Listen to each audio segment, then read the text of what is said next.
Hello everyone, Vescom here.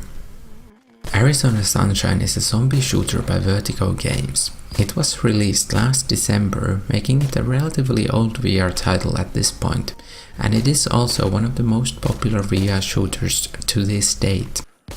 It is also worth mentioning that I did play this game for the first time in February, and at the time it was my favorite VR game. Alright, so Arizona Sunshine has a story-driven campaign and a Horde mode. Both modes can be played solo or in co-op. The campaign supports 2-player co-op, while the Horde mode can be played in groups of up to 4 players. If I remember correct, my initial playthrough of the campaign on the normal difficulty took me a bit over 4 hours, and now that I play through it again on the hard difficulty, it took me somewhere between 3.5 to 4 hours to complete. The main difference between the difficulties seems to be the amount of ammo you get during the game. On normal difficulty, I never really needed to worry about how much ammo I have, and often I had maximum amount of pistol rounds. That changed on the hard difficulty when I actually got fairly low on ammo after certain fights, and never maxed out on any ammo type. The campaign story is very straightforward, and it takes you on a journey through various different environments. There are roads with a lot of abandoned cars, a mine, an oil refinery, and a trailer park, to name a few. As you go through the world, your character keeps commenting on the things you come across. Many comments are funny and entertaining, but the more serious comments also convey the desperation and loneliness of the character quite well. They are essentially the way the story is told, and at least I found it to work surprisingly well. Out here for nothing. What is this? Hallway. Fred, come on. Give me something here. Give me...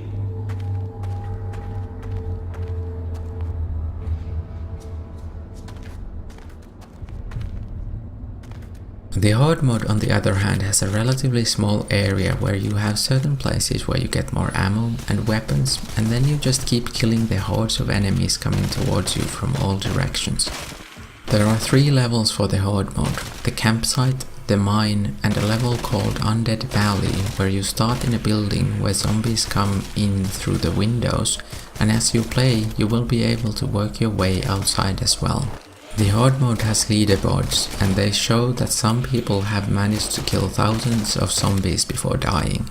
Personally, I didn't find this mode to be very interesting, and after playing each level once, I wasn't really interested in playing them again. There are things like day and night cycles in the Horde mode as well, but they don't spice things up nearly enough to keep me interested. One of the Horde mode levels, and also one of the campaign levels, is in the mine. That mine is a really dark place, and you need to use a flashlight in there. In the campaign version, the flashlight is actually an item that you need to hold in your hand instead of a gun. On my first playthrough of that level, it was a really intense experience, and in my opinion, it is probably the best part of the game. Graphically, the game looks decent. The environments are far from the best I've seen in VR, but for the most part they do their job just fine. However, there are some things that don't seem quite right when it comes to their scale. For example, there are some cars that look way too big. It wasn't so bad that it ever really bothered me, but at times it was definitely noticeable, and I think it might bother some more than me. The levels are also very straightforward, and the amount of exploration is minimal. The enemies look alright, and they are animated reasonably well. However, one issue with them is that there is a very limited amount of different looking enemies, and you quickly start to recognize each model. Some enemies move really fast, while others are so slow that they barely move forwards. The slow ones also stumble around randomly. The enemies react to your shots in a good way, and if you shoot their legs off, they will crawl towards you. If you have turned on the high performance mode, the enemies will also have more severed limbs, and their heads will explode into pieces when shot. The enemy AI is very simple. When the enemies notice you, they will just start running or walking towards you, and if they get in melee range, they will attack you. They deal quite a lot of damage, so you definitely don't want to let them near you, or you will die quite quickly. Originally, you could only use teleportation to move around, but the developers have later added smooth locomotion into the game. They are exclusive modes, so you will have to choose one or the other before starting. I never really played the game using teleporting, since I feel like the smooth locomotion just fits a game like this much better. However, from the little I have tried it, the teleporting seems to work just fine. Then on to the most important thing about a game like this, the gunplay and the combat in general. Arizona Sunshine actually has a lot of different guns in it, according to the achievement 24 to be precise. There are pistols, revolvers, an automatic pistol, SMGs, a shotgun, grenades and a grenade launcher. Different weapons deal slightly different amounts of damage and hold different amounts of ammo. Generally speaking, a headshot is enough to kill an enemy with one shot no matter what the weapon is, but some enemies wear helmets, in which case you may need to first shoot the helmet before being able to headshot them. The different damage the guns deal affects how many body shots it takes to kill the zombies. For example, the Desert Eagle kills them with 2 shots, while with the most other pistols it takes 3 shots. Some zombies also have, for example, bulletproof vests on them, in which case you obviously want to headshot them. For me, the main factor for choosing what pistol I used was the sights. I found the most sights quite hard to see, especially in the darker areas, which makes the aiming with them really difficult. For that reason, I only really used a couple of the pistols that have very clear sights. The SMGs, the shotgun and the grenade launcher are all one-handed weapons, which seems quite silly. Especially the SMGs and the shotgun just don't feel like real weapons when you use them in one hand, and they are also incredibly small for the types of weapon they are trying to be. This is definitely one of those things that didn't really bother me on my first playthrough, but after having played Killing Floor Incursion, it's just really difficult to enjoy these one-handed versions of the guns that should be two-handed. So what about shooting? Well, the guns are very accurate.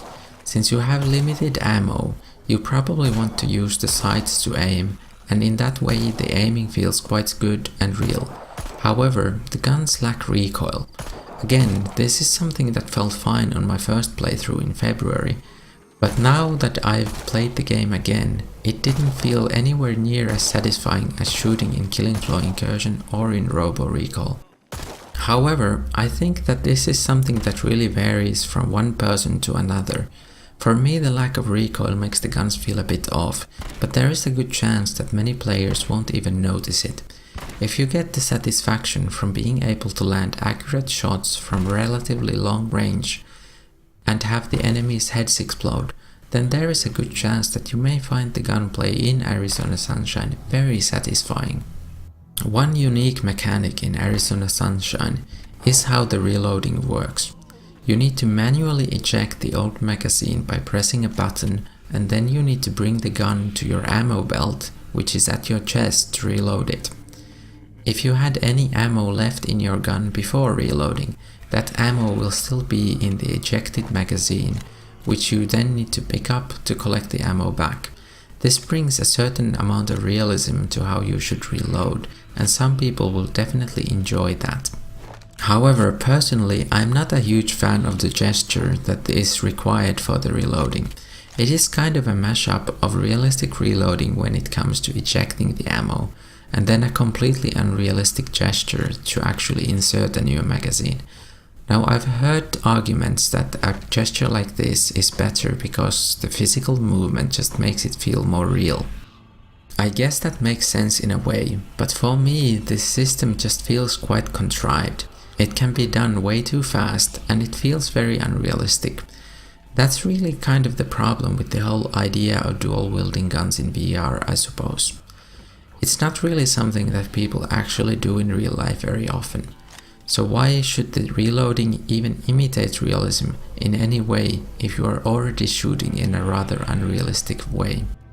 On the other hand, the whole idea behind Arizona Sunshine is to be a game about a zombie apocalypse where you move through this semi-realistic environment. I guess I just prefer a game where you'd have two-handed SMGs and shotguns along with two-handed reloading gestures for all weapons while needing to collect the unspent ammo from old magazines. That would make it all feel more real than bumping my controller to my chest to insert a new magazine.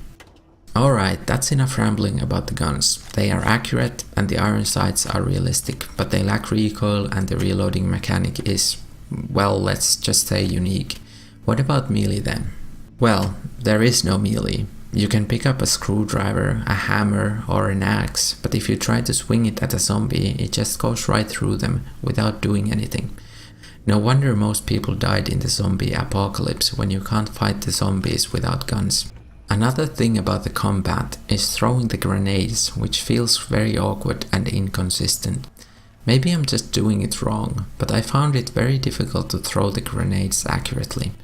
In general, the game's physics actually just don't seem to work very well, and it really shows when throwing things. So all in all, Arizona Sunshine is a zombie shooter that has both pros and cons.